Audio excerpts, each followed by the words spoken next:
नमस्कार, मैं हूँ करमजीत कौर। आज हम आपसे रूबरू कराने जा रहे हैं एक ऐसे युवा कलेक्टर से जो बंद कमरे में बैठकर विकास के पन्नों पर हस्ताक्षर करना नहीं चाहते हैं, जो लोगों से रूबरू होना चाहते हैं, उनकी समस्याओं का निराकरण करना चाहते हैं। कभी वो साइकिल पे निकल पड़ते हैं, कभी वो घोर नक्सल क्षेत्र में जाते हैं, आदिवासी भाई बहनों के घर पर जाकर उन रात गुजारते हैं, खाना खाते हैं और उन्हें बताना चाहते हैं कि अगर आपका कलेक्टर आपके पास पहुंच सकता है तो निसंदेह सुविधाएं भी आपके पास पहुंचेगी। हम बात कर रहे हैं बस्तर के युवा कलेक्टर रजत बंसल की, जो युवाओं में काफ़ी लोकप्रिय हैं, जो बस्तर की बदरंग तस्वीर को बदलना चाहते हैं, जो रंग भरना चाहते हैं, इसमें खूबसूरती के, उम्मीदों के रंग भरना चाहते हैं, जिनके लिए विकास एक ढांचा का निर्माण करना नहीं है। वो चाहते हैं कि यहाँ के लोगों का मानसिक, सामाजिक और आर्थिक विकास हो। कलेक्टर साहब, आपका हमारे कार्यक्रम में स्वागत है। नमस्कार। पहला सवाल तो आपसे ये है कि कोरोना काल में अगर प्रदेश स्तर की बात करूं तो बस्तर की परफॉर्मेंस काफ़ी अच्छी रही है, तो आपने ऐसी कौन सी स्ट्रेटजी बनाई थी जिसके तहत बस्तर में जो है कोरोना का नियंत्रण बड़ी आसानी से किया जा सका? कोरोना की जब हम बात करें तो बस्तर जिला दोहरी तरह से एक मात खाता है। पहला तो यह एक बड़ा शहर जगदलपुर होने के कारण 7-8 जिले इस पर डिपेंडेंट हैं, उड़ीसा के भी कुछ जिले इस पर डिपेंडेंट हैं। तो शहरों की जब बात लिस्ट आती है, जब शहरों में जब कोरोना फैलता है तो वहाँ भी फिर जगदलपुर भी उसमें देखने को मिलता है। और दूसरा, जब ग्रामीण क्षेत्र में, आदिवासी बहुल्य क्षेत्रों में, वन क्षेत्र में जब कोरोना जाता है, चाहे जशपुर में, कोरिया में, सरगुजा में, तो उस लिस्ट में भी जगदलपुर जिला आता है। तो कहीं ना कहीं हमको दोनों से टैकल करना पड़ता है। हर वेव में, पहली वेव में भी हमने यही देखा, दूसरी में भी देखा। इस बार जो दूसरी वेव में हम जिस तरह से हमने देखा, हम उसको काफ़ी हद तक अपने आंकड़े कंट्रोल कर पाए। हमारे जो चेंबर के साथ भी बैठक हुई थी उसमें हमने विश्लेषण अपना बताया था आंकड़ों का।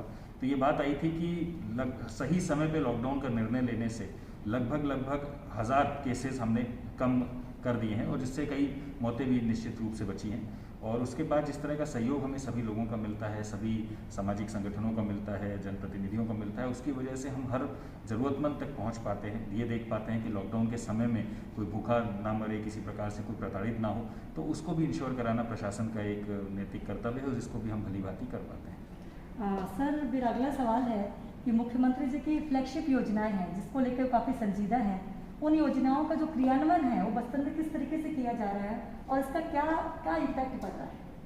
माननीय मुख्यमंत्री महोदय का बस्तर पे एक विशेष फोकस रहता है। यहाँ के जो आदिवासी भाई बहन हैं उनके लाइवलीहुड, जीवन यापन को लेकर के उनका विशेष फोकस रहता है। शुरुआत में ही उन्होंने इको टूरिज़्म की योजना बनाने के लिए मुझे निर्देशित किया था, जिसके तहत हम लोग जितने भी हमारे बस्तर के अंदरूनी क्षेत्र में जो पर्यटन स्थल है, जहाँ पर छोटे वाटरफॉल्स हैं, नदी हैं, पहाड़ हैं, उनको हम लोग विकसित कर रहे हैं। इस तरह से लोग, ग्रामीणों को जागरूक करके उन्हीं को हम लोग काम दिलवा रहे हैं। इस मॉडल पे हम लोग काम कर रहे हैं। साथ में माननीय मुख्यमंत्री महोदय द्वारा जो लॉन्च की गई थी मुख्यमंत्री हाट बाज़ार योजना, उसका भी बस्तर जिले में बहुत अच्छा परिणाम देखने को मिल रहा है, क्योंकि हाट बाज़ार सिर्फ एक बाज़ार नहीं है, यहाँ पर एक पूरे जीवन का केंद्र है, सामाजिक जीवन का केंद्र है और उसमें भी बहुत अच्छा इम्पैक्ट देखने को मिला। हालांकि ये अलग बात है कि हाट बाज़ार फिर बंद होने पड़े क्योंकि कोरोना काल की वजह से, लेकिन बहुत एक अच्छा प्रभावी उसमें इम्पैक्ट देखा। मुख्यमंत्री सुपोषण योजना भी उनकी फ्लैगशिप स्कीम है, जिसके तहत लगातार जिला प्रशासन काम कर रहा है, गर्म भोजन दे रहा है बच्चों को और अलग अलग प्रकार की, कभी महुआ की, कभी कोदो कुटकी की सामग्री भी प्रदान कर रहा है। उससे भी कुपोषण के दर में जिला बस्तर में बहुत कमी देखने को मिली है। सर, जिस तरह से आप युवाओं को लेकर काफ़ी प्रोग्राम करते रहते हैं, आपने युवोदय का निर्माण किया है, युवोदय अकादमी का निर्माण किया, अभी आपने थिंक बी का गठन किया है, तो क्या आपको लगता है कि बस्तर जिले में एक सकारात्मक वातावरण निर्मित करके जो युवा हैं उनको नक्सलवाद की तरफ जाने से रोका जा सकता है? मैडम, बस्तर की जब भी हम बात करते हैं, चाहे दिल्ली स्तर पे करें, चाहे इंटरनेशनली भी अगर कभी बात आती है, तो बस्तर को लोग हिंसा से जानते हैं, नक्सलवाद से जानते हैं, लेकिन सच्चाई कुछ और है। यहाँ के जो युवा हैं, हमने एक आह्वान किया था, माननीय मुख्यमंत्री महोदय ने हमें निर्देश दिया था कि लोगों को जोड़िए सरकारी स्कीम से, क्योंकि कई बार ऐसा होता है कि हम कुछ करते हैं ये सोच के कि लोगों का भला होगा, बट उनकी जो उनके दिमाग में विजन है वो कुछ और होती है। तो कैसे हम उनकी विजन को सरकारी काम में ले सकें और कैसे हम उनकी ऊर्जा को यूज़ कर सकें, तो इसको देखते हुए हमने यूनिसेफ के साथ कोलैबोरेशन करके युवोदय एक योजना लॉन्च की थी, जिसमें हमने सिर्फ ये बोला था कि हम किसी प्रकार का आर्थिक लाभ किसी को नहीं देंगे, हम सिर्फ उन लोगों को एक प्लेटफॉर्म देना चाहते हैं जो अपने समाज के लिए, अपने पड़ोसी के लिए, अपने गाँव के लिए कुछ करना चाहते हैं। और हमें भी उम्मीद नहीं थी कि बस्तर जैसे, जिसको बोलते हैं नक्सलवाद इलाका है, लोगों का सरकार से जुड़ाव नहीं है, दूरी है, वहाँ पर भी 3000 से ज़्यादा वॉलंटियर आज की डेट में सक्रियता से हमारे यहाँ काम कर रहे हैं। उनकी वजह से हम अनेकों प्रोग्राम चला चुके हैं। सुपोषण को लेकर के हमने विशेष ड्राइव चलाई थी, सभी वर्गों को जोड़ा था। कोरोना काल में भी हमने देखा जब बाकी आदिवासी क्षेत्रों में लोग नहीं बाहर आ रहे थे, कहीं ना कहीं अफवाहें थी टीकाकरण को लेकर के, तो हमारे युवदय वॉलंटियर्स घर घर जाकर के लोगों को समझाए। तो इस तरह से जो एक पॉजिटिव ऊर्जा दिखने को मिल रही है, और दूसरा एक लोगों को ये एहसास हुआ है हमारे युवा साथियों की वजह से।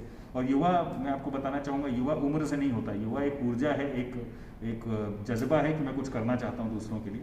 और इस तरह के जो हमारे युवा साथी जुड़े हुए हैं हमारे साथ, उससे मैं मानता हूँ जो बस्तर एक अनोखी एक पहचान बनाने वाला है विश्व में, कि कैसे सरकार और समाज एक ही है और जुड़ करके लोगों की बेहतरी के लिए काम कर सकते हैं।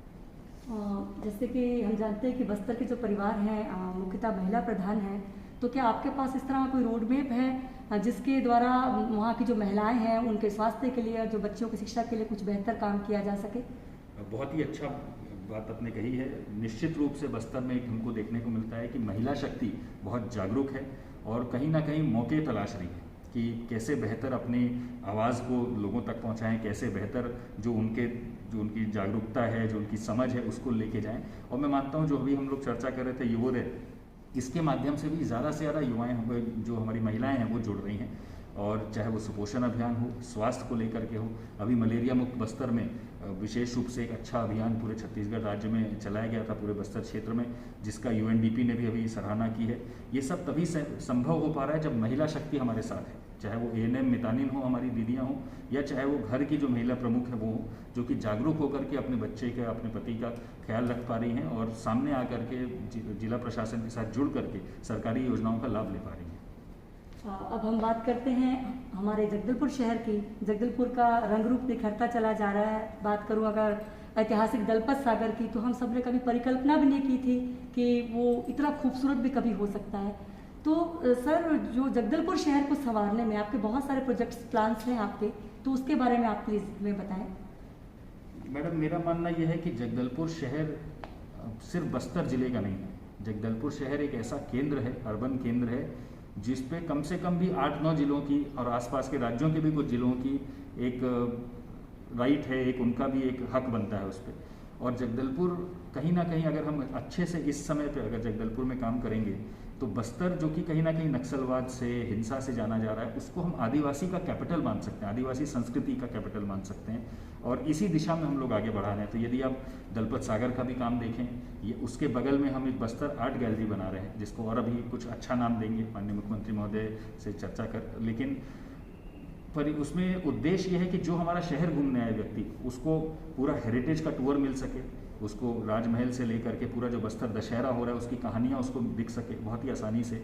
इसी तारतम्य में जो हमारी कलाकृतियाँ हैं, जो हमारे आर्टिस्ट हैं बस्तर में जो काम करते हैं, उनका सब कुछ दिख पाए दलपत के आसपास। और दलपत में भी जिस तरह से हम काम कर रहे हैं, वो शहर वालों को तो एक अच्छी सुविधा मिलेगी, लेकिन जो बाहर से लोग देखने आए कि क्या होती है आदिवासी संस्कृति और क्या चीज़ आदिवासी संस्कृति में है जो गैर आदिवासी लोग भी सीख सकते हैं, जो बाकी दुनिया भी सीख सकती है। इस तारतम्य में हम जगदलपुर की जितनी भी इंफ्रास्ट्रक्चर है उसमें काम कर रहे हैं। हम म्यूज़ियम को भी सुधारने का काम कर रहे हैं, टाउन हॉल पे भी अभी काम करने वाले हैं, और कई सारे हमारे और प्रोजेक्ट्स हैं जिस पर हम लोग काम कर रहे हैं। इसके अलावा कहीं ना कहीं शहर को, क्योंकि शहर भी लगातार बड़ा हो रहा है, अभी हवाई यात्रा वहाँ शुरू हुई है, जिसकी वजह से पूरी देश दुनिया से जुड़ गया है, ना सिर्फ रायपुर से बल्कि हैदराबाद से जो जुड़ाव है उसकी वजह से वो घूम पा रहा है। तो आगे चल के ट्रांसपोर्ट नगर, बस स्टैंड को कैसे बेहतर करें, ट्रैफिक को ठीक करने के लिए, पार्किंग व्यवस्था बढ़ाने के लिए इतवारी बाज़ार में हमने पार्किंग व्यवस्था के लिए प्रोजेक्ट शुरू कर दिया है, काम भी शुरू हो गया है।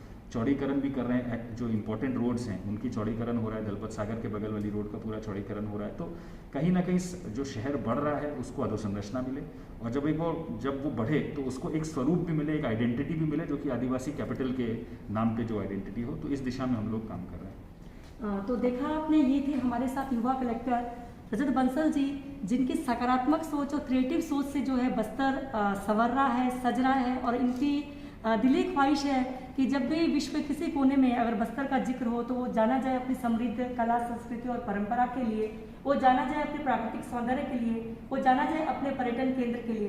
तो निस्संदेह मुझे पूरा विश्वास है कि आने वाले कुछ दिनों में बस्तर जो है एक नया बस्तर, एक नया जगदलपुर से हम रूबरू होंगे। आपको सर बहुत सारी शुभकामनाएं कि आप इस प्रोजेक्ट पे पूरी तरह सफल हो। आज के लिए इतना ही, धन्यवाद।